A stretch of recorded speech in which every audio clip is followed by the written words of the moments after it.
Happy New Year to everybody. Good morning and welcome to the first monthly meeting of the Greenwich Board of Selectmen in the year 2016. Please rise and join us in the Pledge of Allegiance.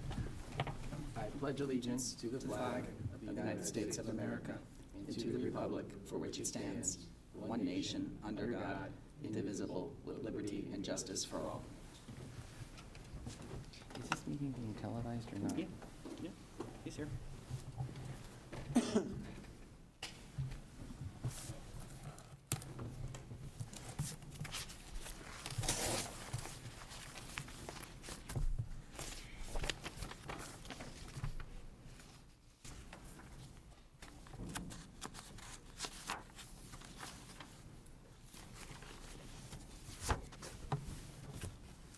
Good morning. Welcome to this public meeting. It is not a public hearing. The chair does reserve the right to call upon any interested attendee to make comment or pose a question on the matters that are before the board today.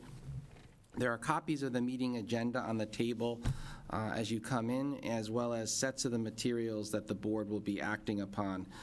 The primary business before the board is old business, and it is materials that were initially distributed at the December 18th board meeting as it relates to the annual recreation fee schedule and special event fees for the Fire Marshal's Division of the Fire Department.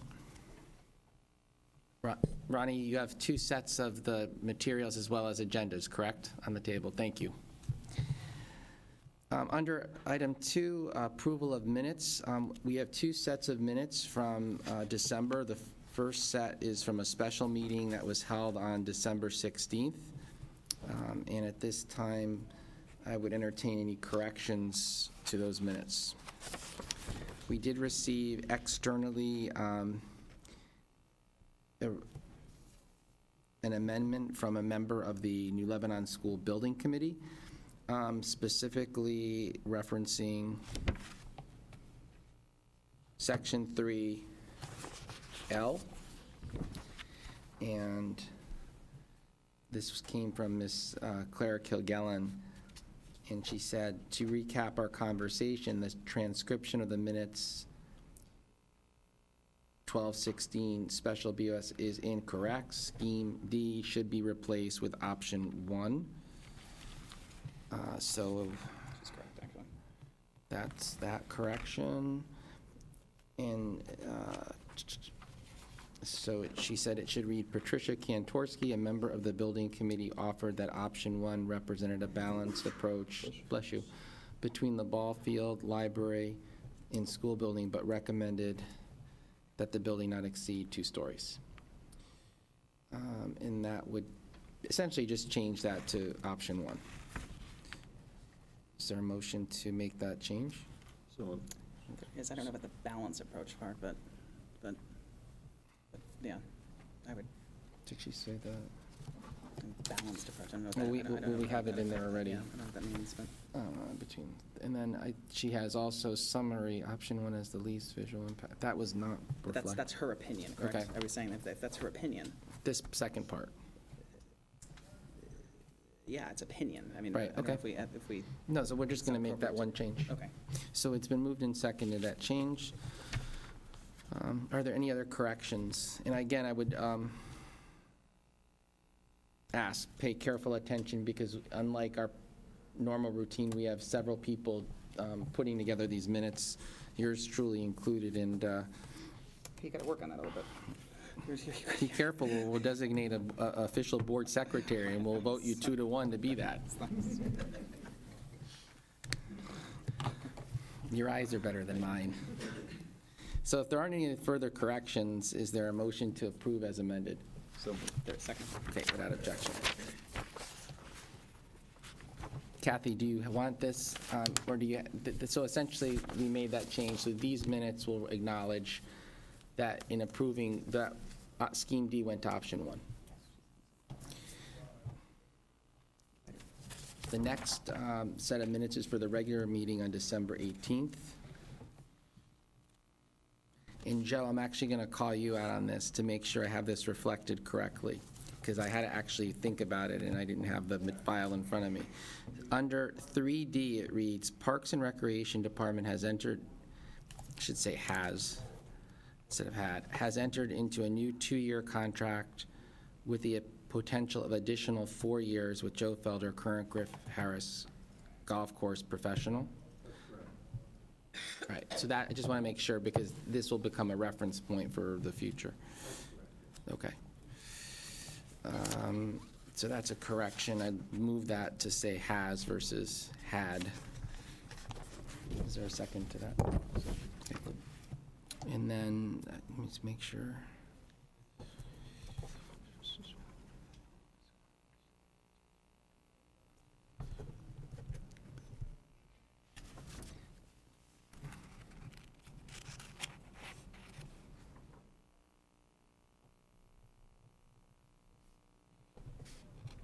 Are there any corrections to the minutes for December, further corrections, December 18th? If not, may I have a motion to approve these minutes as amended? So moved. Seconded. Okay, without objection.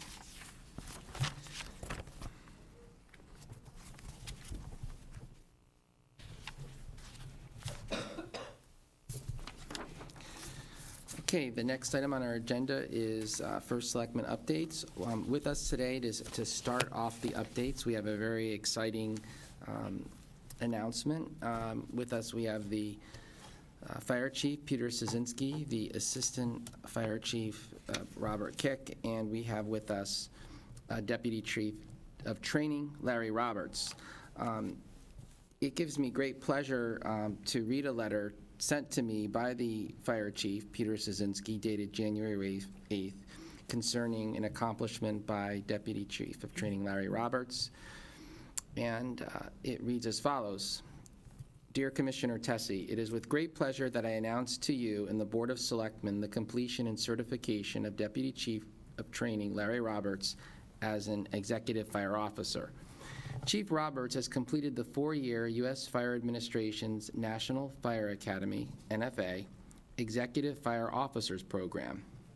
The successful completion of the EFOP and the required applied research is a testament to Chief Roberts' dedication to the town of Greenwich.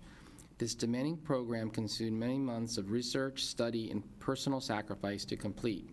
This program centers on research, coursework, and executive analysis on topics such as leadership, strategic management of change, community risk reduction, and fire services emergency operations. Only a fraction of the nation's top 1% of fire officers have completed this program. Chief Roberts is the first active Greenwich Fire Department member to achieve this status. As a graduate of the program in 2001, I can personally appreciate the effort that Chief Roberts has dedicated to this milestone in his career. I hope the Board of Selectmen can appreciate and recognize this effort at its January meeting. Respectfully, Peter J. Szynski, Fire Chief. So we are delighted to recognize your achievement and have you come up and receive a diploma that was presented to you publicly that the Chief has had framed for presentation and for us to acknowledge your milestone achievement. So I'm actually going to come down to you. That's awesome. Yay.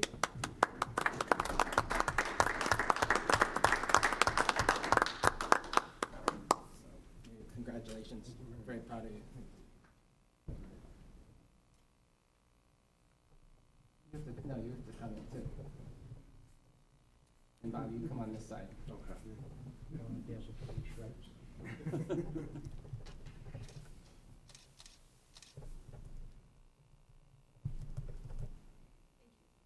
And also, I want to acknowledge Sean McDonald, who's our fire marshal. Sean, I didn't see the stripes, so the stripes were jumping out at me. Well, I didn't wear my Class A, I was, But we're going to see you in a moment anyways. yes.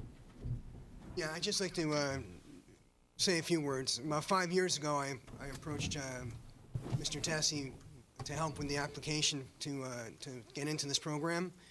You put your faith in me. I'm happy to say that I saw it through to the end. Chief Szynski and Chief Kick have been very supportive as well.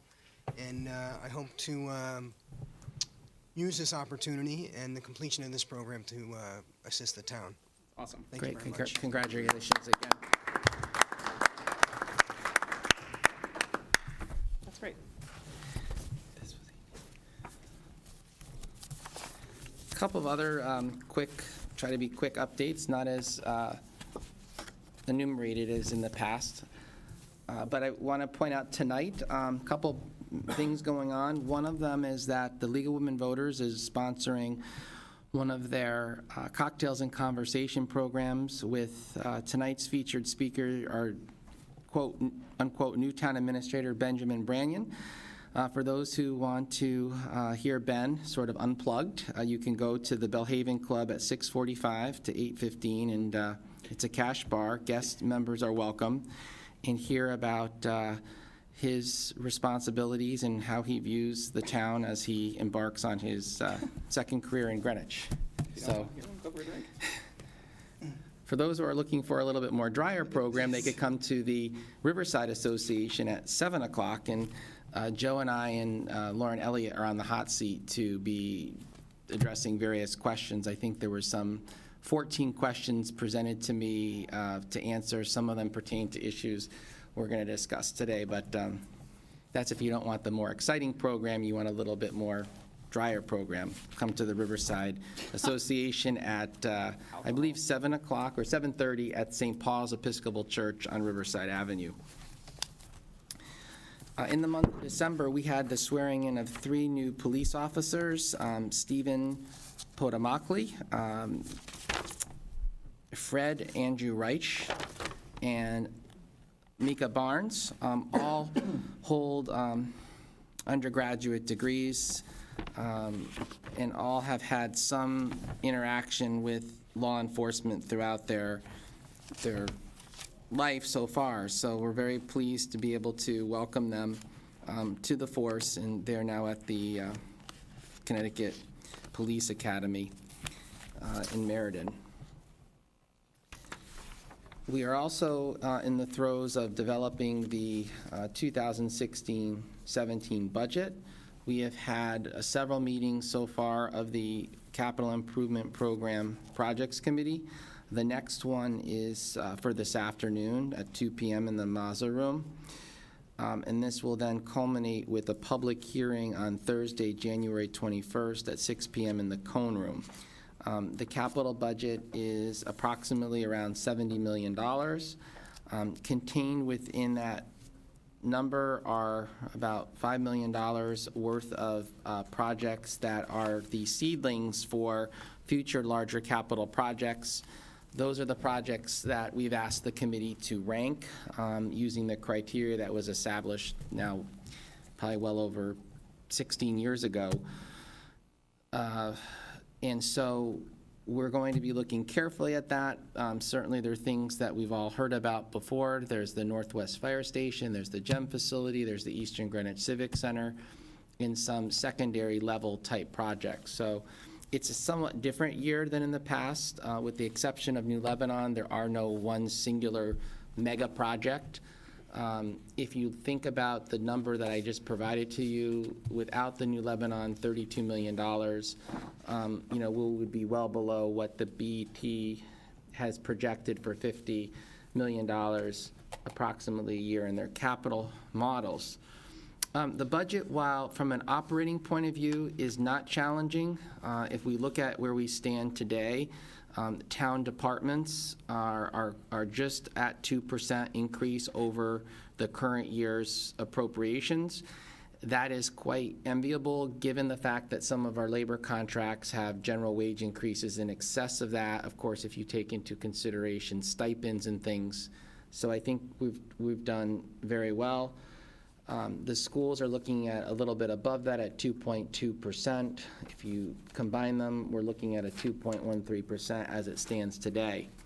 That's the good story. The story that is a little bit more challenging is that we have several items within fixed charges that have continued to be the drivers of our cost increases. The first, of course, being our healthcare budget, the single largest line item in the town budget. It is estimated to go from $52,909,000 upwards in the vicinity of $58 million. incurring increases like that make it most challenging to keep mill rate increases within our targeted area.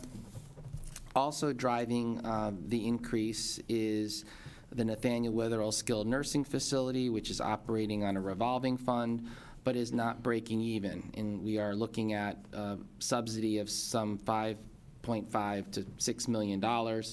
That alone is the difference in a mill or two. So that's a big issue for discussion, not only for me, but will be for the BET. And then finally, the school lunch program is continuing to operate at a deficit.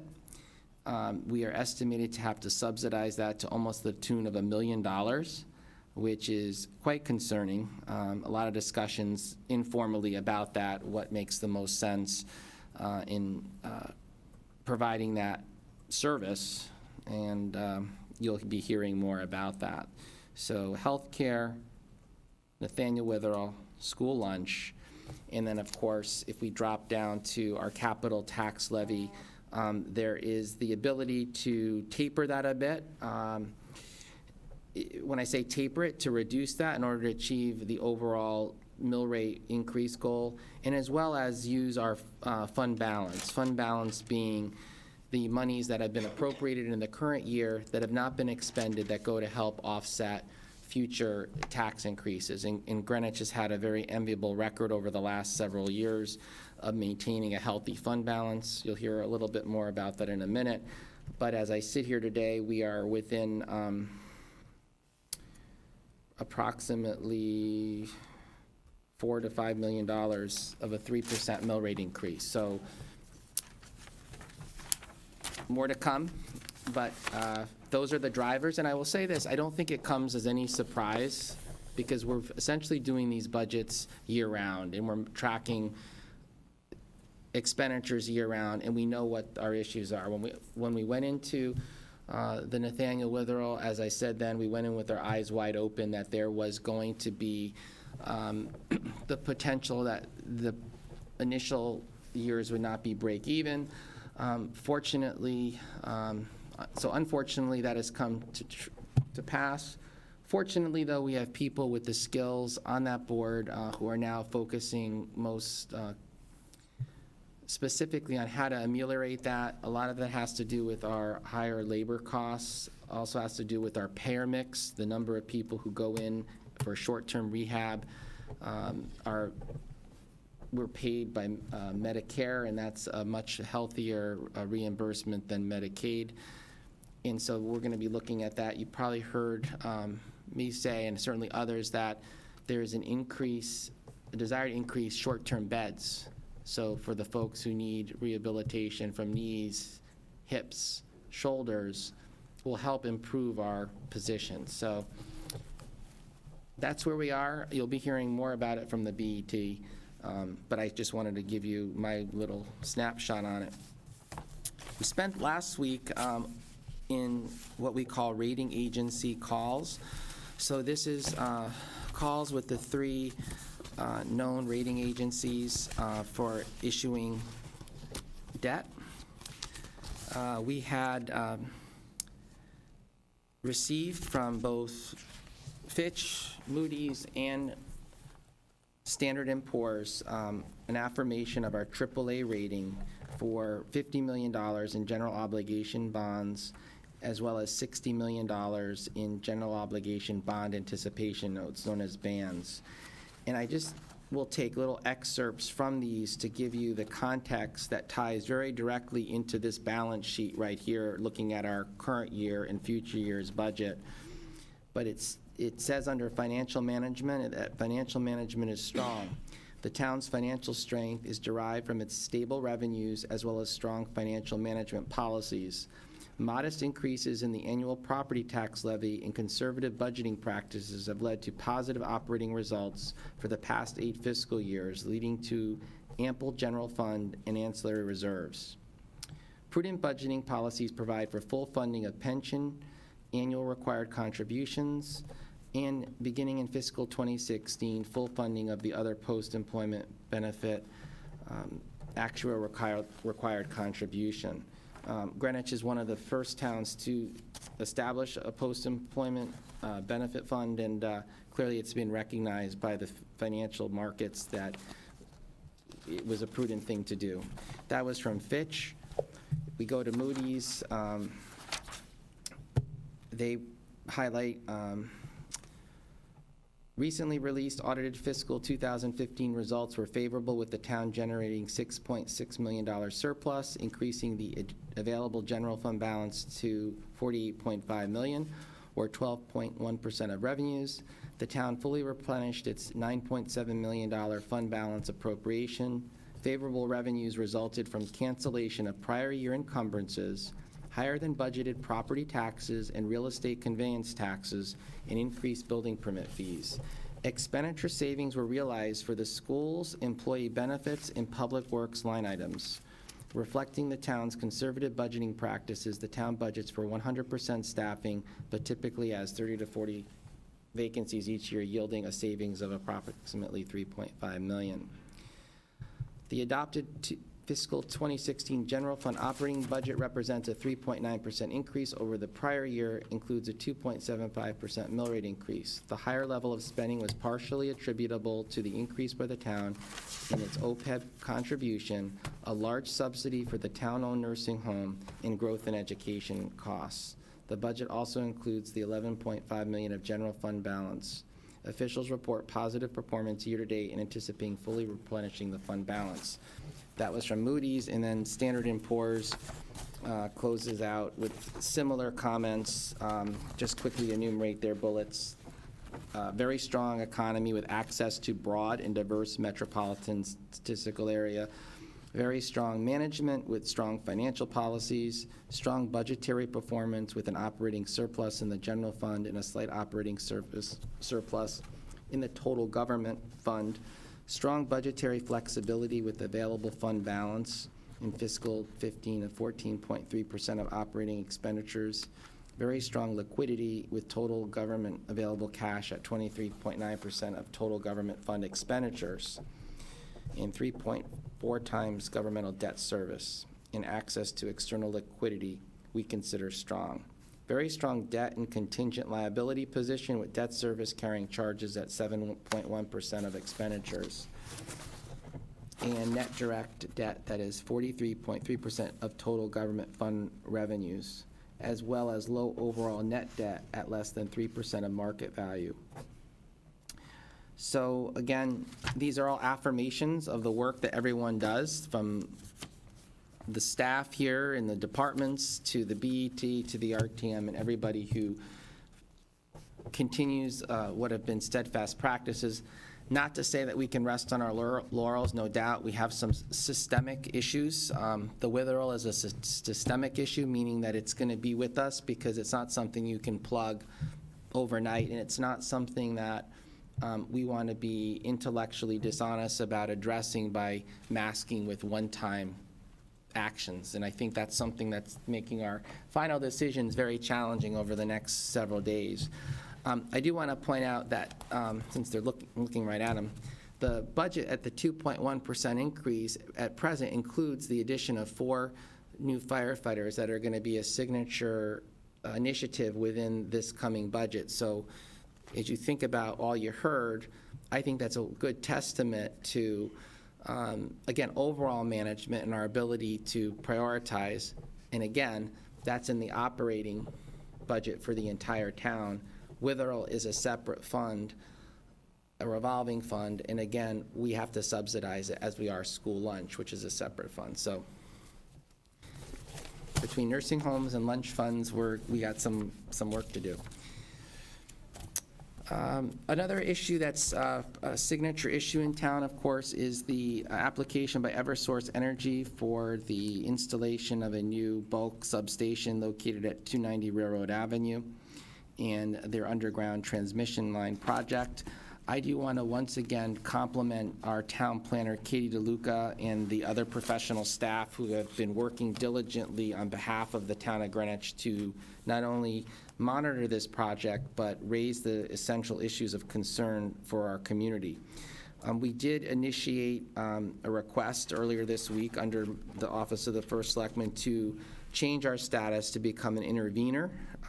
That gives us a little greater standing in the deliberations that are taking place, and we will continue to actively monitor and engage with the Siting Council and the Consumer Council to get the best outcome for the town. It's been quite an evolution over the last several months, and I think our overall position is that we have been disappointed in the information that we were initially provided that did not reconcile with further research.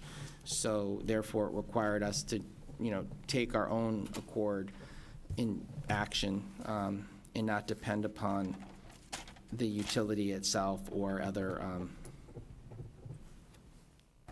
avenues. Another quick thing we'll be announcing in the near term in an effort to enhance customer service. There are several permitting departments are going to be aligning their counter hours beginning February 1st.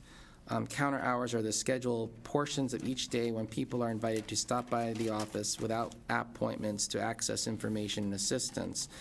For the most part, walk-ins are looking to obtain a permit and request assistance from as many as 5 agencies. The effective departments are the Planning and Zoning, Zoning Enforcement, the Department of Health, Environmental Health Division, Inland Wetlands and Watercourses, and the Department of Public Works Building Inspection Division. A detailed 2014 resident survey conducted by UConn noted several service departments scored lower than satisfactory in several measures of customer service. The departments expressed concern that a contributing factor is the lack of uniformity of the counter hours among the permitting departments. Each department had historically set their own unique hours to manage their abundance of field work that's required. What will be taking place is that as of February 1st, Inland Wetlands, Environmental Health, and Building will have counter hours from 8 a.m. to 1 p.m. Monday through Friday. Prospective permittees are encouraged to bring any mapping and as much information about their project during those time periods. Having all the departments available at 8 is intended to better serve residents who work and accommodate contractors who need to get their job to their job sites. Counter hours are also extended through the traditional lunch hour of 12 to 1 p.m. So I do want to thank those folks who stepped up, saw the need, and made the adjustments and educated their staff, particularly the Environmental Health Division of the Department of Health. I want to acknowledge Caroline Baisley for working through that, particularly at a time where she has staffing changes in that area. Then also the land use agencies and Commissioner Siebert for, initiating the discussion. I want to thank all of them.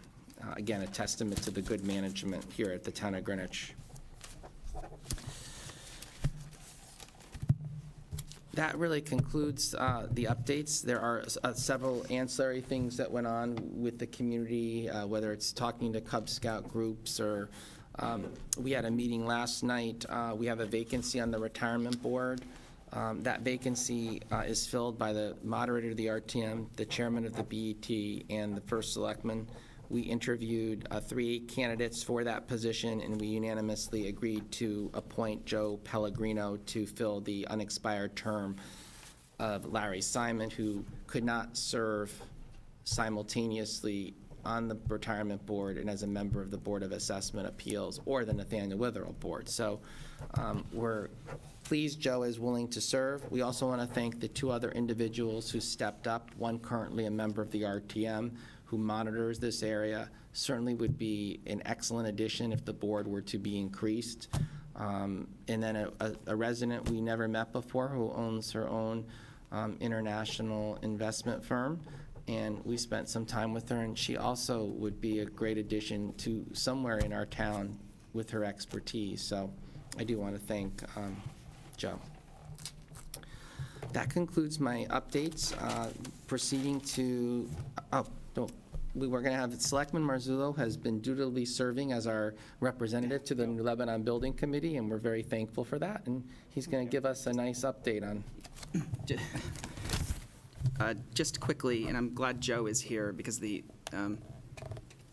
ties into the issue of the ball field quickly. Mr. Chairman, the building committee will meet tomorrow and vote on a recommendation, two recommendations, two plans, I should say.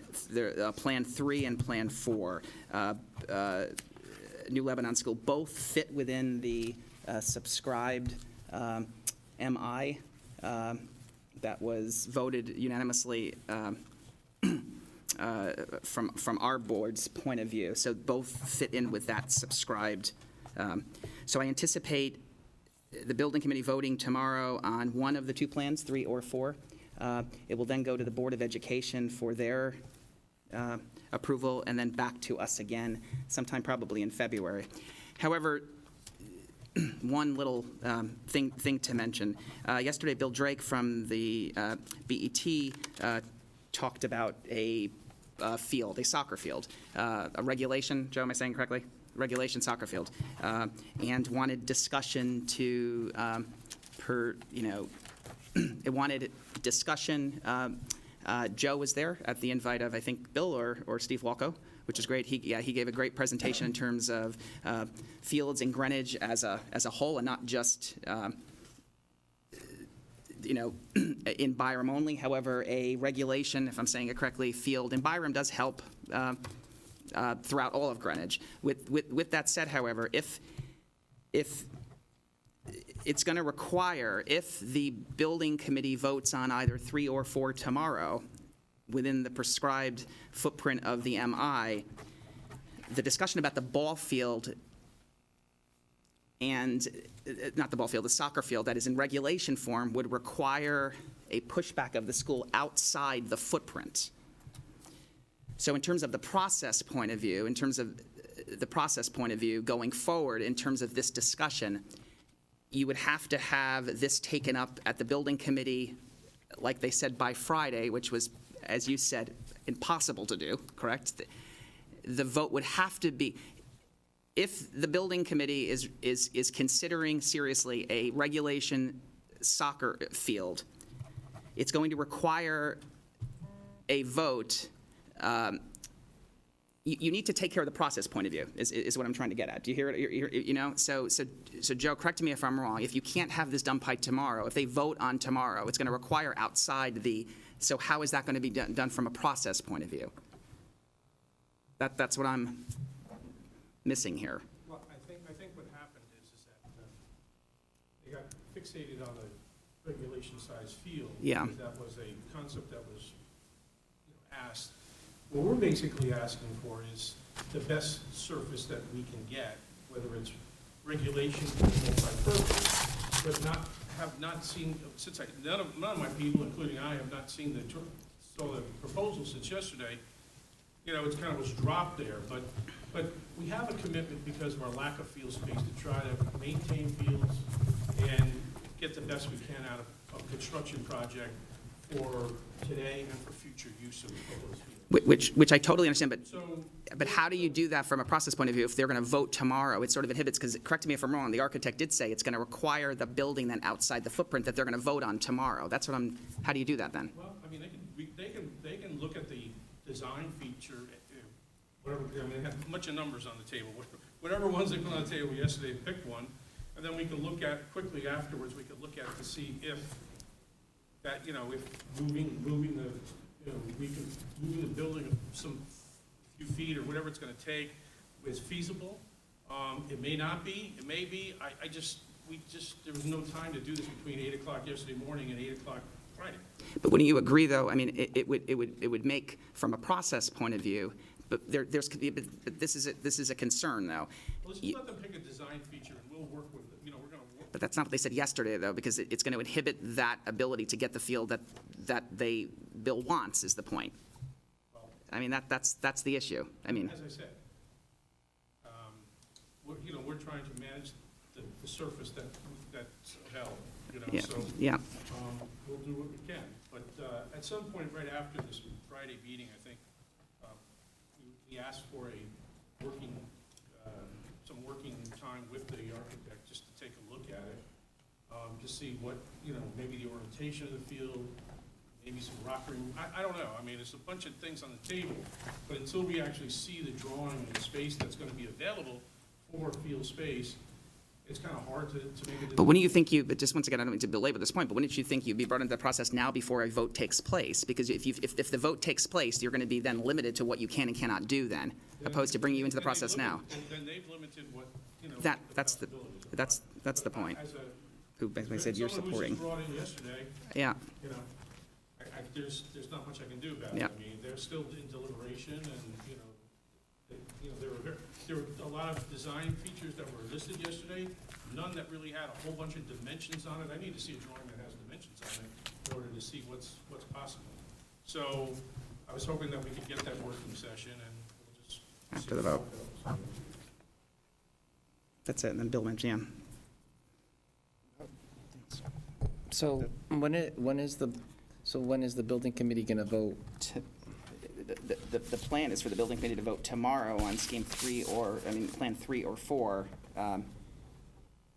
without, I guess, Park and Rec's involvement up to this point. Which one satisfies our, Both of them, both 3 and 4 satisfy our MI in the footprint. The issue with Park and Rec's, or the field, is going to take place after the vote, which, to me, okay, cool. It is what it I is. think the charge was tomorrow to pick a design feature in those 3 or 4. Correct, to move it to, for MI approval. So they pick a design feature. Mhm. And then you're talking about if it works out differently, then you talk about a shift in the building. Well, It's the same building. Let's- Well, no, the architect said it's going to, no, Joe, the architect said it's going to require, the field that was being presented by Bill Drake will require the building by the field to go outside, I understand that. but that's what we've been, But that's it's a not going to big, change the design feature of the building. Still either Well, floor plan or this. no, floor plan. but it could, because then why would we have then not, we should have just kept one on the table. If we're going outside that perimeter, we would have. I know that- what- yeah. The point is, you need, in my opinion anyway, before a vote I think Park and Recs, if the community, if the schools, if us, or want a regulation size field, and I'm not saying we do or don't, I don't have an opinion yet, that you should be involved in the process now prior to a vote taking place, don't you Well, think? it's been in the process involved a month ago or two. Well, right. I think the selectman has given a good update as to what's transpired to date. Clearly, this is an outstanding issue. I think keeping in context what the overall priority of the project is to build a new school, and in that school have a viable athletic field. That was what was presented to us and primarily drove the location in design with the gymnasium in front of that existing field. So if enhancements can be made during the context of this design project, then so be it. But I don't think we should let the field exclusively drive the outcome for the school that we want, which is within a particular geographic I don't area. think that was ever the issue, but this became an issue yesterday. I think Right. Bill's comments to me, again, offline at church service, was he thinks that this would be an opportunity to design a field that could be a benefit to the town at large. So he's recognizing there is that need. But he also indicated, and I don't necessarily concur with this, is that it's going to be a calling card for people to perhaps send their kids to that school because it has this field. I hope I'm not misrepresenting what he said, but that's what I heard at church service on Sunday. The end of the day, that's, again, I don't want to open up, I don't think that's going to happen, but that's not for us to say in terms of what happens with the population. Our job is to really say whether we want to use the land in a particular way. So I do want to thank, again, Selectman Marzullo for his service on it. It's been a challenge, but, it's been fun. yeah. So thank you for that. So moving to old business, on our meeting on December 18th, we had a presentation from the Department of Parks and Rec that outlined their recreational fees for the entire year.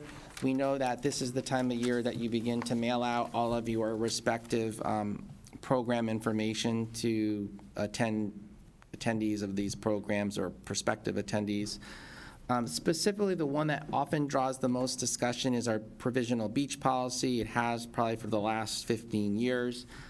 This year, we received considerable comments from residents regarding issues at the beach.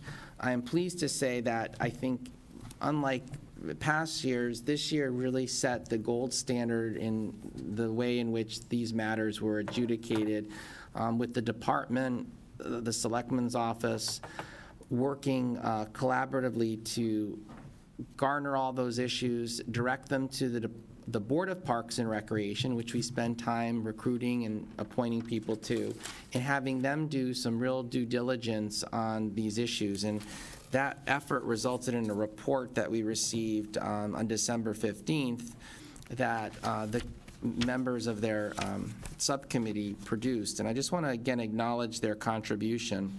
It was Patrick Sline who served as chair, Nancy Kaplan, who is the board chair, Kathy Weisenberger, Scott Johnson, Gary Delabate, and John Hartwell. And their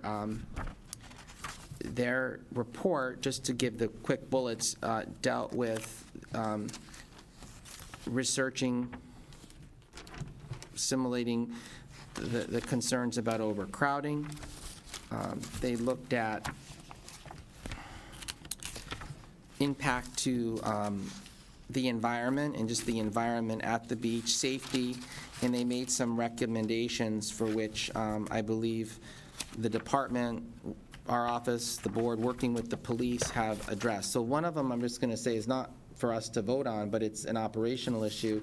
One of them was a concern that people were accessing the park in advance of having attendee at the gate, thereby having a number of people circumvent our policy. And so that's being corrected. There's going to be someone at the gate from inception, from when the park opens. Two, there's been an overall concern, and one letter I received from a very reputable individual in Riverside talked about concerns with traffic violations, road rage, and non-adherence to parking regulations and ordinances. And I think that's going to be addressed very effectively by assigning a uniformed police officer to the beach on weekends and holidays, beginning, Joe, the date, Memorial Day through Labor Day, which is our peak days. I think, we tried under, I think, Drew, you were here when we did, we tried the Rangers, which was, I think, a noble effort to give some guidance, but the Rangers don't have the effect of law enforcement, and people often don't respond the same way as they do with someone wearing a uniform. So I want to thank you, Joe, but also Tom Greco, who has worked very hard in analyzing the costs and what we can do to implement this. And it's a negligible monetary issue, really. It's just a matter of directing it. So I want to thank everybody, because to me that captures like 80% of the issues. What we're dealing with today is really what your recommendation is, in that relates to the fees. And so, John, you have, I don't think, been through this before, because we voted on these prior to your arrival. But essentially, we look at these as it relates to the major object code in the budget. So because there's programmatic delineations and people on the board may have a different view on raising the fee, we have to go through it line by line. So it requires move, second, discussion, vote, move, second, discussion, vote. So, well, that's what I mean. I think, didn't I just say, maybe we're saying the same thing, but we're major object code or department code is. Okay, okay, thank you. So, looking on the page 1, and for those who want a copy, there are those on the back table. We'll just read so people, so you're proposing the single entry park pass for non-card holders ages 5 to 64 go from $6 to $7. Correct. The parking single entry pass for non-card holder private passenger vehicles go from $25 to $35. And then The park pass for adults 16 to 64 go from 32 to 33 and those are the changes. The existing child is the status quo. And then Greenwich registered vehicles with the parking sticker, no charge. Non-Greenwich registered vehicle, you have the same fee as the current year, $125. So essentially, there's three things that are changing. Correct. So again, another question that comes up is about the whole issue of residency access and charging a wildly divergent fee.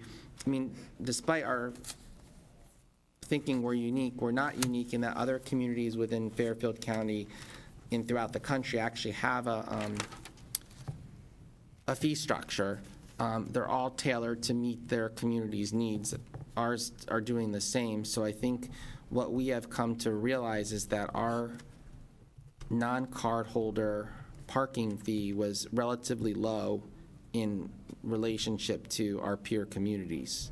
Correct. And so I think the $10 increase, frankly, I would go to $40. But, you know, I know we try to look at it in a market and not just do it arbitrarily, because I think 40 is a great number. So you came up with 35, looking at Fairfield, Stanford, Westport. Yep. Deerfield. Yes. So for further discussion, we have to move it. So is there a motion to move the proposed fee, the 16, 17 column as presented? So then we got a discussion. So you wanted to? Sure.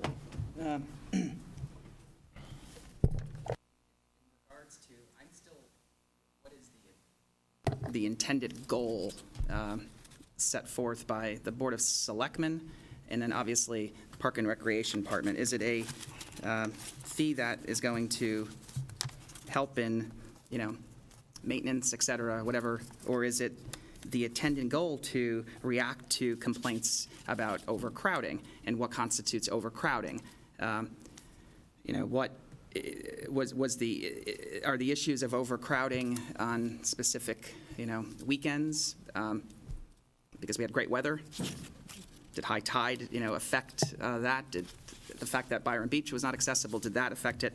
And what constitutes a legal increase? You know, and I ask that because if $10 does not alleviate the issue of overcrowding, and once again, we can define the definition, what will? And if this board votes to increase a car fee by just $10, and it does not alleviate the issues next year, will it then be, will you be in front of our board again, increasing it $5? I actually, in terms of what the first selectman talked about, why, you know, just $10? Why 35? Why not increase it to $55? Why not increase it at all? So once again, if the goal here is to alleviate a, you know, problem of overcrowding, does the $10 increase do so? And I don't know if that's just anecdotal or not, but I do not think it's going to, if that's the intended goal, do so. So I'll be voting against the increase. Okay, so it's a combination of all of it, looking at what our peer communities are doing, looking at, you know, putting police officers there, looking at becoming current with our fees, looking at all of these things that could help in the process of managing our facility in a better way, and seeing what the next incremental step is. This is my research of what, you know, I feel is fair and equitable and what other community, in line with other communities, but you as a selectman can propose another fee, and to see if that fee will, you know, accomplish what you think might be more of a crowd control issue, and see if you can get a second from the board. I've done the homework, and this is what I'm recommending, but if you think that you have a different way to process to help with that, then so be it. You know what? It doesn't matter to me whether it's a $35 fee, a $45 fee, a $50 fee. It's a number in a column for me, and I just go back and do the work, the process. This is my homework, and, you know, so this is what I think is fair and equitable, but you have to decide whether you can live with this or not and take the next incremental step. Sure. Did the homework, though, are you concluding, are you saying, though, a increase in $10? I mean, do you think there's an overcrowding overall issue throughout the summer? Is it specific times? Are we addressing the overcrowding issue? And do you think you can effectuate? Generally Sundays. That seemed to be the issue this past summer. where we had Every some Sunday or no? Well, I mean, Sundays in July and August are usually peak beach time. You get a high, you get a high tide, you get less beach so that there's more compaction. There's things of that nature. Ideally, we had no rain this summer, Yeah. not even a cloud. So, I mean, we had the perfect storm this year for beach attendance. And some of the things that we're recommending here will move towards assisting that. Is there an overcrowding issue, in your opinion, as the director of Park and Recs, though? Well, I think overcrowding in the sense that we have 148 acres out there. If everybody wants to sit on 1 acre, there's an overcrowding problem.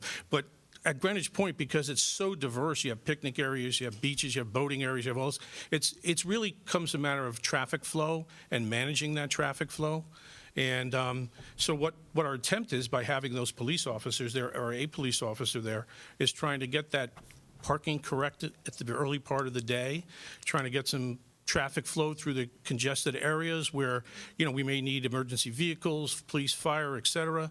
And all of that is part of this package and the fee package to help offset the cost of what the police officers will be and becoming current with our peer communities.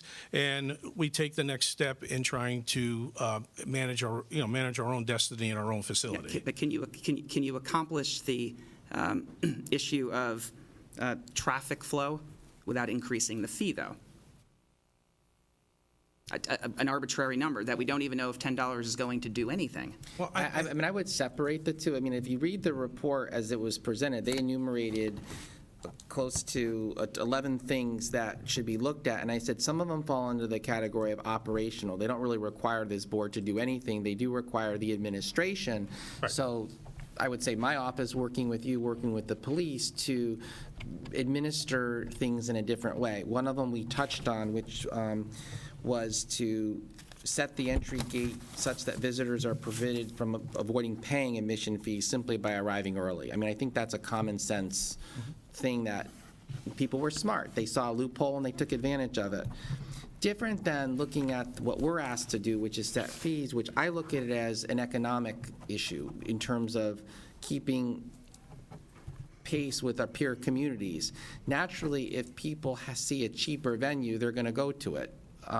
So therefore, that to me is the justification that we don't want to be the cheapest venue for non-residents. We want to be on par with our peer communities and also offset our costs that we're paying from the general taxpayer. So I don't really see it as a crowd control mechanism. I think the other things they said were very good, though. I think determining when we're at capacity, which you do now, but maybe perhaps people don't know that. I mean, and maybe you can explain. So you have people clicking in, they know there's now 4,000 people at the point. Right. At what point and whom says, okay, July 4th, we're closed, no one's coming in? Who makes that determination? Well, the longstanding operational policy has been that the on-site caretaker, we have other people on weekends available and as supervisors, and the police department would review the parking patterns, what's going on out there with the road surfaces, make sure, and at some point make a determination that we maybe need to hold traffic back for some period of time for people to exit before we can allow traffic flow in. That would only happen once this whole summer. I mean, and for a very brief amount of time did we kind of hold back and let some traffic exit. It has to do with high tide, the weather, all of these factors, in the day, of how people use the facility. But we do have an hour-by-hour count of how many people are accessing the point, whether they're walking or biking or whether they're coming in by vehicle, whether they're, so we know where the trigger point is and what we should be looking at a certain point on a prime Sunday. We have great weather and everything's in the right order, that we need to be on top of this so that we can, manage the facility. I've never seen the facility, and I've been doing this for 35 years and lived out at Greenwich Point for 5 of them, and I had that decision-making power when I lived out there, where we closed for any significant period of time. It's always been small, little, times, a half an hour, 40 minutes, 45 minutes, an hour at the most, where we may have said, let's let the police breathe a little bit. Let's let some cars go out before we let people come in. It's not a good thing. It's not it doesn't make people happy on a nice Sunday, but at some point, all facilities have that. Just like this room has a capacity, then you have to go to Plan B. So we're on top of that, and we're working with the police department, like we did this past summer on one incident. But the Sunday seemed to be the prime day and for use, and so we have to be more diligent about that, and we can be. Having on-site police officers will definitely assist. Some consistent policing will help us. With that early on when we can organize parking and organize traffic. One suggestion I'd like to make, or not even a suggestion, one request I'd like to have occur is again, coming back to that, we have this Board of Parks, they did a lot of work. Someone sent a supplemental information, Mr. Johnson. I would like, Ben, and this is really directed to you to work with me, is to develop an MOU with the Department of Parks and Recreation, the town administration, and the police department, that when we assign the police officer there, they have the MOU outlining what we expect them to do. And I don't mean to sound punitive that they don't know what to do, but we need to set a level of expectation. The expectation that I have is that there's going to be strong enforcement of our existing ordinances. Otherwise, we shouldn't have them. Because that's the complaints I get from people. Well, this person, they blocked the entrance so that, the seniors couldn't walk. They put all their paraphernalia on the benches. We couldn't sit to take off our shoes. They're blocking their cars. They're going too fast.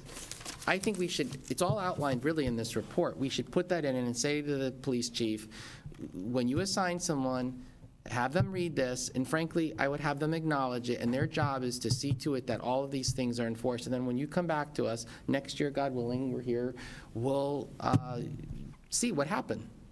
I'd be curious, because right now, it's sort of like, it's a little anecdotal. In this document, the latest document dated 1/11, and I hope you all received it. Yeah, we got it.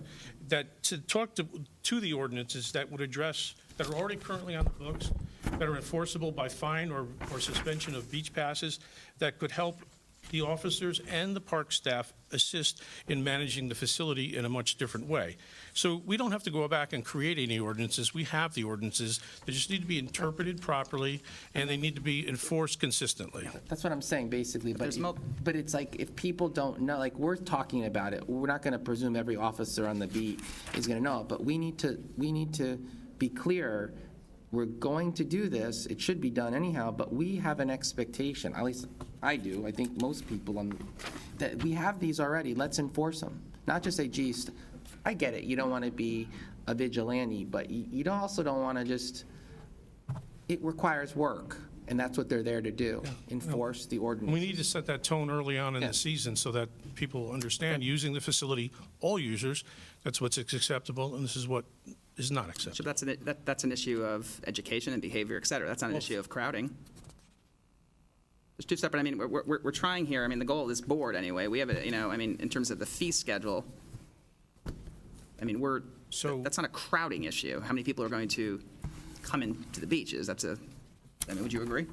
Well, it's all part of the package. You can't just say, we're going to work on crowding and we're going to forget about the rest of it, or we're going to work on this and forget about the crowding, So either you accept all of this as a package and we move forward, or you don't. And you can change it if you like. You can make a different proposal. But once again, why, and I think you answered that, why, so the $10 was a number that? $10 was based on looking at some other towns. Most of the towns that we looked at have a car fee only. They don't care if there are 20 people in that van, they pay a fee. So ours is a combination of car and day passes. So minimally, if we raise this to $35 for a car, and we charge someone $7 to come in, then what we're really doing right off the bat is we're charging them $42 for one person to access. A lot of other towns will charge $40 during the week and $50 on the weekend.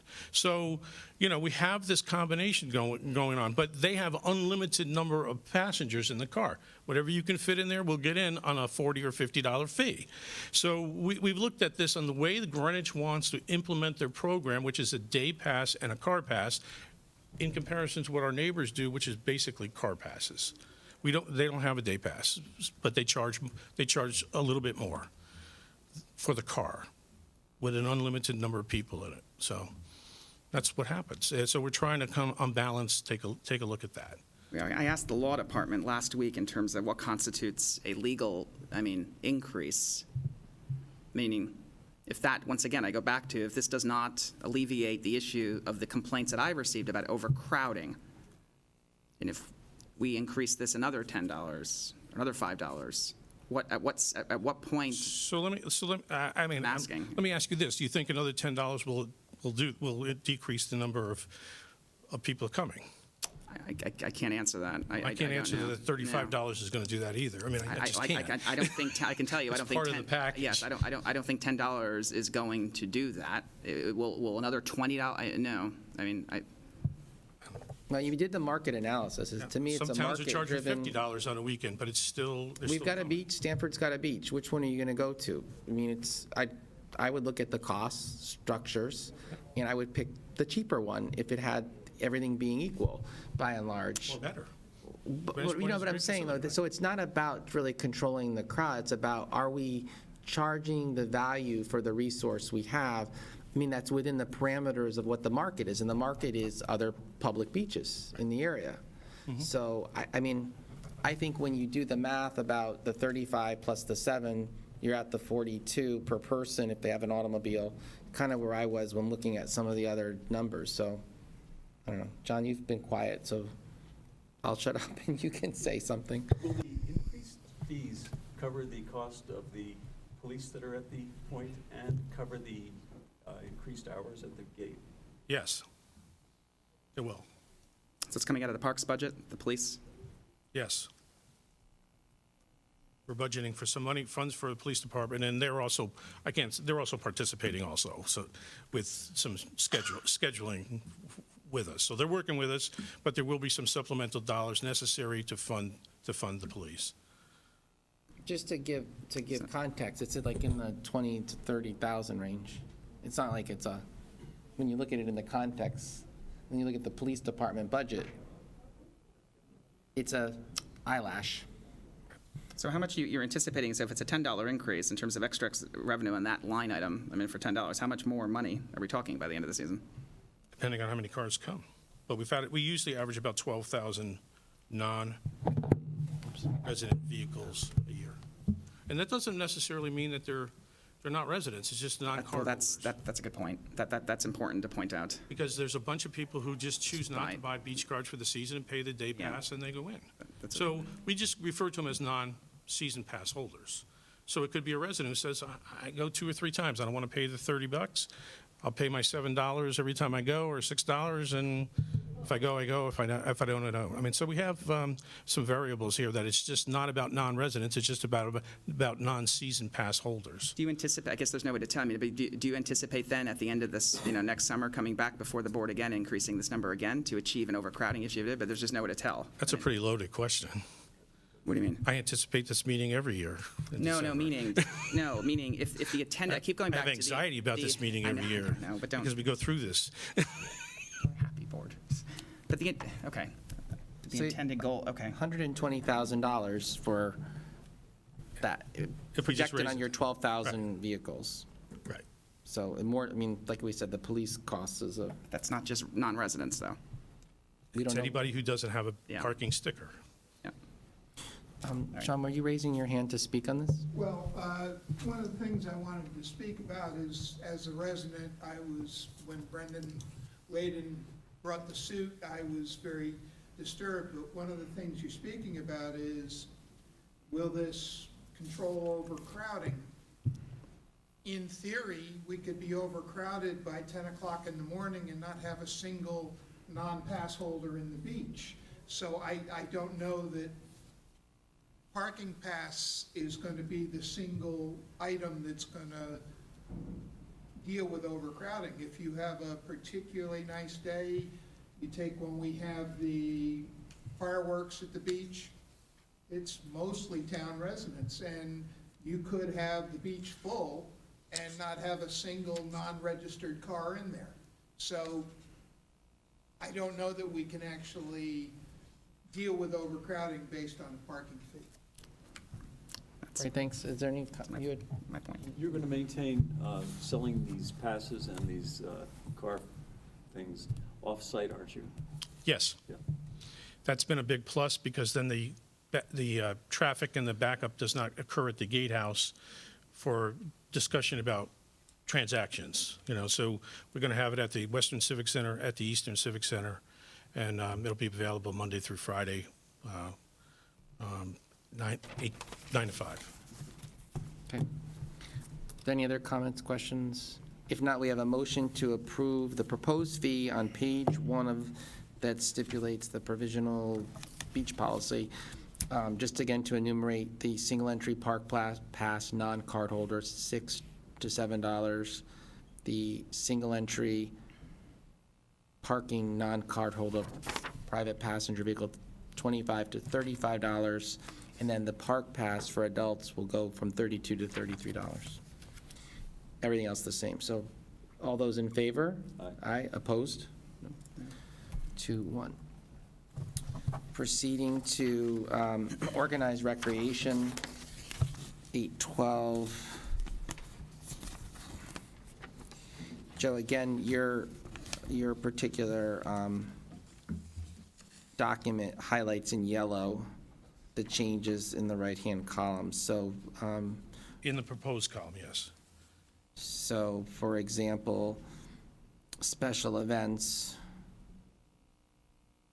land use fee, day included setup and breakdown is going from $335 to $350. Correct. Security bond fees the same. Camp Carefree. Can you just explain? It says 280. Slash, So what's the distinction? I mean, are there 2 sessions? Is one? well, we have a first child, second child, so if people put both of their children in there, the second child gets a reduced rate. Oh, I see. Okay. Okay, so that it's stays the explained down here in same. the asterisk at the bottom. Okay, got it. So there's basically just a $10 difference Yeah, we in give the them a first. $10 type break to put both of their children in the, For non-residents, it goes up $15. And you follow that same down to the music camp. I mean, I have no questions on them. I mean, I understand your rationale.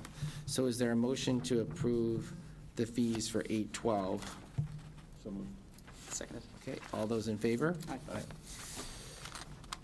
So 812.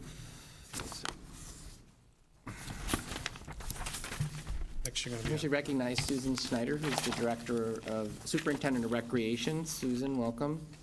Do a great job. next page you're going to be on is page 7, 814. Eastern Granite Civic Center.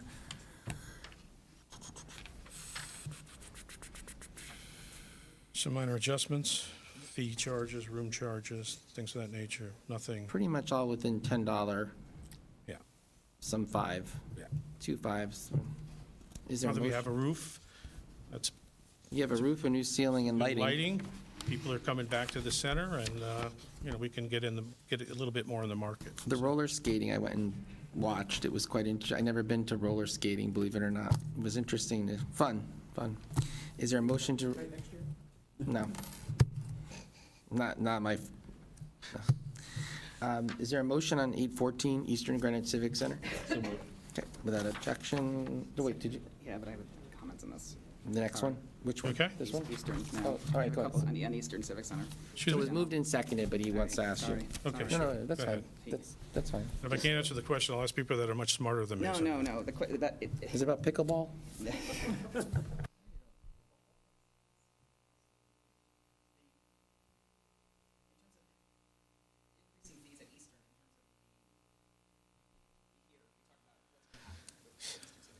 Right.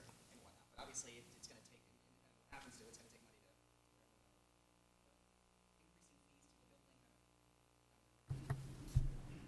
to. Isn't repair, I mean, what, I mean. The building's just old. I mean, but it's Right, but- very usable, and with the new ceiling in the gym and with the other things, the little amenities that have been placed, it's become a place that people are coming back into the building.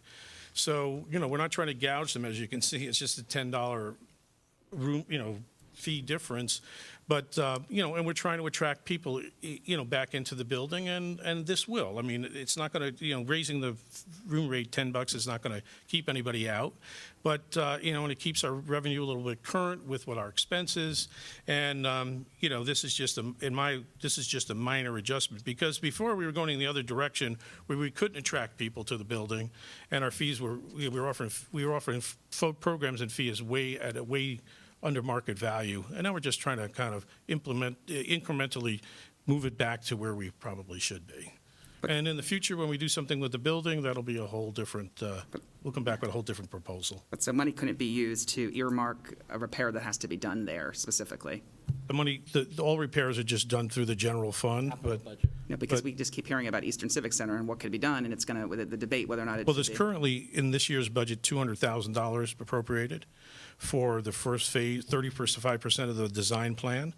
Next year, in the 6-17 budget, there's $300,000 proposed to take it to 100% design phase. And then in the third year, which would be the budgetary year for the construction, to be, there's a placeholder in there, I think, of $10 million, but that will be determined through these next two phases. And, so we have a plan of execution here, so that the town has decided to invest $200,000 as of today. It's in our budget, it's in DPW's budget for the first phase of design. And then 300's in this, what we're going to ask for, Yeah. if it gets approved. But we have 200 now. So it's basically like a 3-year. Sure. Yes. Oh, just quickly, you have like a schematic of what it would be? Alan has been working with the staff first, before we get the public, get involved in the second phase, would be to look at what some of the drivers would be for a new building. So he has that. Like we did at Western, we started that opportunity to identify drivers that we should include in the building. So the Board of Parks and Recreation stands ready to provide some board folks, and we've looked at some outside people who have been of interest to sit at the next phase of looking at the schematic. We had that starting point, so that's what we did. Great. So that 814 was moved in second. All in favor, say aye. Opposed?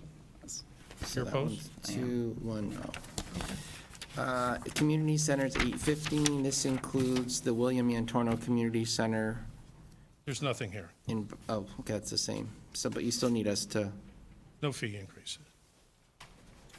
Nothing proposed. okay. Okay. Dorothy Hamill Skating Rink.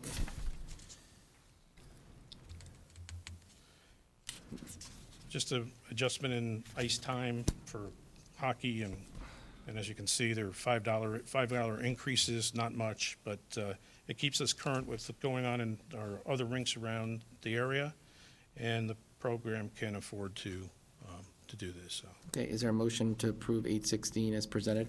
So moved. Second. It's moved and seconded. All in favor? Aye. 3-0. 817 Western Greenwich Civic Center. Again, there's really not a whole lot to talk about here. I mean, we went from $99 to $1,000, $999 to $1,000. It just rounds it up, it makes it a little bit easier. The daycare facility has a contract with the town. That's a set fee that's increased every year, so that's done by the contract that was approved by the RTM. And the aerobic dance studio went up $2 per hour. It just, seems to be put us in the Okay. market, so. Is there a motion on 817 as presented? So moved. Second. Okay, all in favor? Aye. 822 Parks, Playgrounds, and There were Playfields. no changes. No change. Marine Facilities Operations. You'll see part of what you approved in this document, the beach policy document, to appear here also, but there's a couple other items. The non-resident ferry fee from 11 to 12, and the overnight reservation fee from 40 to 50. Those are the only other items here So that $1. appear that are different. Great. Is there a motion to approve 833 as presented? So moved. Second. Okay, all in favor? Aye. 834, Yeah, boating because we have to facility. break it down. What I'm saying is, from the non-resident point of view here, what we're voting on is just the two non-resident issues here?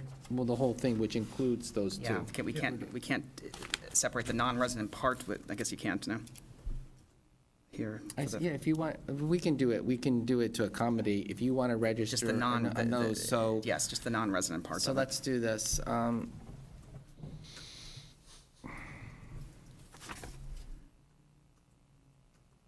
I'm thinking about how to way to reference it. So we moved and seconded as presented. You can move to amend it. Or split it out, Well, there's divide. two ways. He could move to amend it, and then he's Yeah, but this- registering. Actually, I take that back. This is not a crowding. No. This goes directly to the main, yeah. I take Okay. that back. I'm Okay. comfortable with this. So, Okay. so Yeah, yeah. it's been moved and seconded. All in favor? Aye, All right. yeah. 834, boating.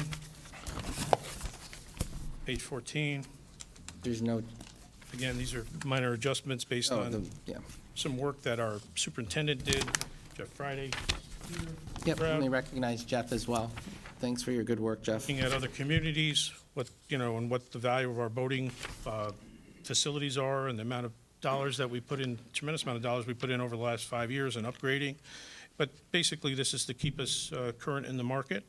And Jeff has looked at some of the other facilities in Stamford and Westport, Fairfield, et cetera, to see where we play against those. And again, they're all just minor adjustments. Okay, is there a motion to approve 834 as presented? So moved. Second? Okay, all in favor? Aye. And then the last one is 824, Joe? The golf course. 824, the Griffith E. Harris Golf Course. We have, we're proposing no greens fee increases, as you can see. The first one is some adjustment in some guest amounts from 45 to, and we're going to reduce that fee to 35. We're actually looking at trying to attract a different crowd, a crowd of people. So we're actually going to go down $10 on the fee. It's just for an off-peak time of golf, and we think that lowering it, looking at other courses in competition, we're trying to get, we've posted our fee a little bit too high last year, and we're looking for that adjustment of going down in that fee, which is kind of unusual. But at the end of the day, I think we'll make it up in volume, and that's really the only fee, except for when you get back to page 19. We have a course initiative shotgun, which we offer as an option, and that's going to go from 44 to 49. And our no-show policy, we're going to adjust people who make reservations, who don't show, who occupy space for others. We're going to have a $20 and $30 fee for no-shows, of people who make those reservations and deny others the use of that time and never show. So How do you get them? They give what we you a do is credit card if or- they don't show, we put it on their account on the computer, and the next time they come to register to play, they have to resolve their outstanding issue before they can play, or at the end of the season, if it happens that way, we send them an invoice if they do it. I mean, because realistically, you're taking the spot of somebody who might want that time, and it's really not fair that they reserve and then just walk. So we're anticipating collecting about $3,000 worth of no-show fees for the summer season. The non-members, are they residents or are they? They could be residents or non-residents, yes. That's how, so if you're a non-member of the card holder of the golf course, then you're considered a non-member. Okay, thanks, Joe. Is there a motion to approve 824 as presented? So moved. Second? Without objection. Thank you very much, and to Thank your you. staff, present, See you next year. Tom, Susan, Jeff, thank you very much for your good work. Thank you. And we'll work on that MOU that just is clear. It would be helpful to have that as an understanding that this is the outline that Right. everybody should be looking for every day. Right. So there's no question a year from now, we're sitting here and we ask, well, how many parking and oh, we really didn't know you wanted us to do that. I mean, we want to see that. I think that's, Thank you, Joe. Moving to the next item under the agenda, under old business, it comes from the Greenwich Fire Department, the Fire Marshal's Office, and this is a special event fee schedule. And I think for purposes of presentation, Sean, if you can just give a quick overview as to what are the special events and what you do and why we should recoup some of the costs. I know you're going to be disappointed because I only have 4 lines on here as opposed to Joe. In the past, we have effectively subsidized special events. And what a special event is, many times, is if a tent is erected, whether it be at the Civic Center, Baldwin Park, on private property, wherever, by state statute, a tent is a structure. So the fire marshal's office is responsible for inspecting that structure to assure that you have proper flame certifications, exiting, occupancy, sufficient size for the number of They're occupants. having the party, Sean, though. Excuse me? What if the person is putting a tent up, but they don't inform you? Like, how do you know you're having the party? That's like if somebody does 50 miles an hour in a 25-mile-an-hour zone and no one's there, we don't. But most of the tent companies, I will say occasionally they may get somebody from outside, but there are probably 4 or 5 tent rental companies that we work with on a very regular basis. And the owners of those companies inform these people because above and beyond our special event permit, they have to go before zoning and they have to file a building permit. So it's a 2-pronged operation. So we're a portion of it. Previously, we had charged no fee for a special event permit. Thanks to Melissa from your office, she did a lot of research through CCM to find out what neighboring and around the state marshal's offices charge for this, and we came up with everything from towns and cities who charge nothing as we did before to towns and cities who charge considerably more than we are proposing. And when I sat down with Mr. Tessie and with Melissa, we discussed, we were going from 0. Do we want to go to 200, 500, whatever the number would be? And Mr. Tessie felt that going from 0 to $100 would be an acceptable number. That $100, what it does entail is if a fire marshal or deputy fire marshal has to go on a Saturday or Sunday or after hours to do these inspections for the special events, contractually they are getting 4 hours of overtime. So that $100 fee does not cover that 4 hours of overtime. But there also are days when popular points in the summer especially, where there may, in that 4 hours, the person may inspect 4, 5, or 6 events. So in that situation, yes, it covers the overtime. It's more a matter of deferral of cost rather than complete coverage of cost. In the idea of everybody has to be fiscally responsible within the town, whatever amount we can bring in will defer part of the expense of overtime. It doesn't mean that in the future we may not look to increase it. We'll have to see how it works.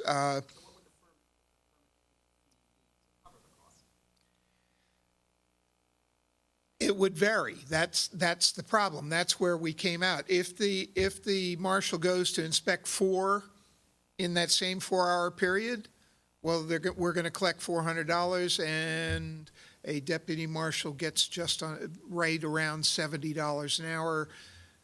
So you would be talking, they would get $280. If they only go to that one, we lose $180. If they go to 4, we make $120.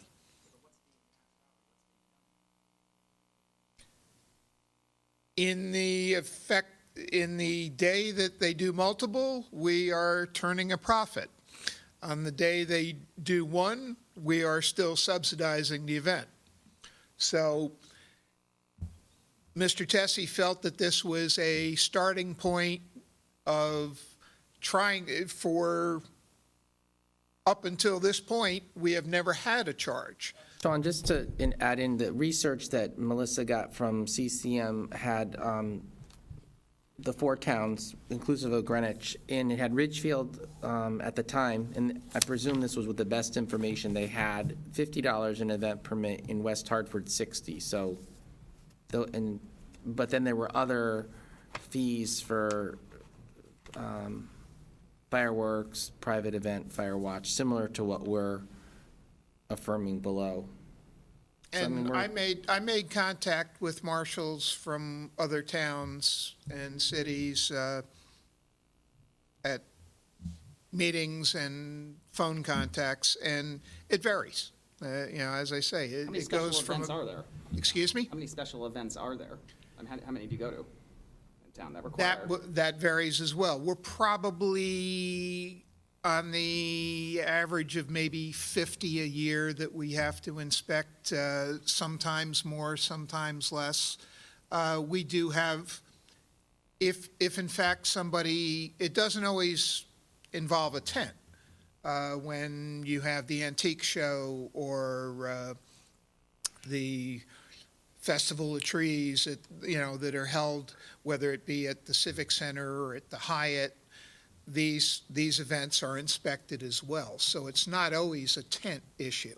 And again, it's incumbent upon us to assure that these are properly set up, the means of egress are properly cleared, exiting signs and everything is there. So it's not always a tent. The one that comes up quite often is the tent, and they are paying a fee to the building department for the building permit, and they have to pay a fee to zoning. I believe their fee is $160, and Yep. they don't inspect anything. So it was considered that this would be an acceptable level, is the way Okay. Mr. Do you Tessie. have any questions, John, or no?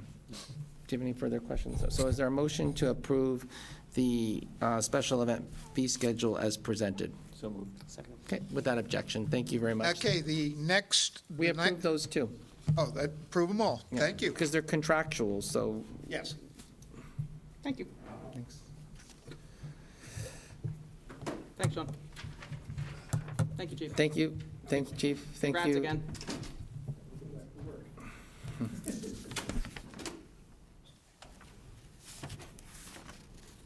See you. Okay. Okay, that concludes old business. Under new business, we had received a request from a member of the Commission on Aging. As we all know, there's a group that established several years ago, the Friends of the Greenwich Senior Center.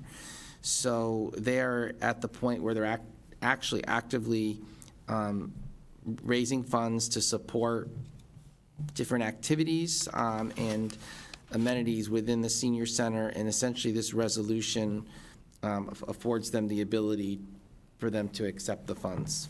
So it reads, the Greenwich Senior Center is authorized to accept gifts of physical items from the Friends of the Greenwich Senior Center, and B, donations of cash from the Friends of the Greenwich Senior Center. Such donations shall become appropriations that the controller shall add to the appropriate accounts for the purpose of reimbursing the approved costs of maintaining and improving this Greenwich Civic Center. The letter dated November 13th said that John Wetmore reviewed the resolution and approved it, and that it should be presented to the Board of Selectmen for approval. and then pass it along for whatever approvals will be needed. So I believe this perhaps then will go into the budget resolutions. So it's a good thing they're getting. Is there a motion to approve that? There is. It's been moved by Mr. Marzullo. Second. All those in favor? Aye. Aye. Appointments and nominations, we're still working through a long list. There is a new chairman of the RTM Appointments Committee. It's John Eddy. And I'm trying to remember who that is vice chairman. Someone, gosh, I can't think of the name. It was just told to me last night. So we'll be working with Mr. Eddy on transmitting these in the clerk's office. Today, there's one person who actually was here. She came thinking she had to appear before the board. That it was Lyle Gibbons. Her term was up for the Harbor Management Commission. She indicated a desire to continue, and I'd like to move her renomination for a term expiring 3/31/19. Is there a second? Second. Discussion. We all know Lyle's been working diligently on the subcommittee. She's Very hard. really committed to seeing this thing get done, and we're thankful that she agreed to stay with it. We are. So, all in favor? Aye. We were going to consider the Nathaniel Witherell, but we don't know if we have an opening for Nisha, so. Well, you have to wait until, they were going to approach Nisha to see if she would go on to the Nathaniel Witherell, so we don't know that yet. Okay, but we don't know if there's even an opening, at least on that sheet. So, are there any others? Let me looking at the list. Want to wait on, what's her name? Until we figure out what's going on with. Sure, because if there's not a spot, then Over there's. there. Okay. What about alarms? I mean, we don't, these are people who are essentially just acting as I don't know the gentleman. hearing but officers for, This is a reappointment, so. right, You wanna Mr. go ahead? Sluzar is the gentleman who worked at Nathaniel Witherell. I'm comfortable with alarms. So, I don't. I'll move Mr. John Sluzar's for 18, though. Hold on a minute. Why is it 18 if it's a 3-year? It's a 4-year term. Says here.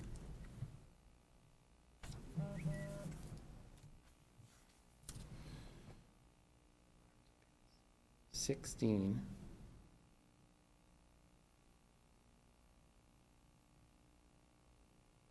Yeah, then this sheet that we got from The SNAC sheet, is and wrong. still there's a disconnect between some of them. So his term is up 16. That means, you said it's 4 years, so it would be 3/20. So I'd move the renomination of John Sluzars to the Alarms Appeals Board for a term expiring 3/31/20. I second that. Okay, it's been seconded. All those in favor? Aye. Yeah, I mean, we need a different format for this to easily discern what's up and who's current and who's new. When we get this and says like these other names, Yeah, we're gonna do it. so that's, John, can I ask you to work on that with the snack group? If you can tell them we want a deliverable that shows, here's the board, here are the people that are up. If they desire to continue, we see that, and then here are those other people, so that we should be able to quantify how many more are left. And then February, the close for the March call, I want to say, is like the second Friday or third Friday in February, and it's also school vacation week. So our next, well, I think we'll have another board meeting this month, but it doesn't give us a lot of time, because we'll have the next board meeting this month and then that February meeting. And that's it. Then we carry over to April. So if you can work on that with them, because that's helpful, but it's not helpful in that we want to just pull out the ones that are, It's all over the place. yeah. Okay, that concludes, if there aren't any other appointments and nominations, the public portion of the meeting. I believe we have a package that says executive session that has 2 property tax appeals and Personal injury. 4 Where'd they go? Here, 1, For the 2, 3, 4 personal injury claims. So we'll be dealing with those in executive session, and we will be voting if, in fact, the desire is to settle in public session. So do we have a motion to go into exec session? So moved. Second. 11.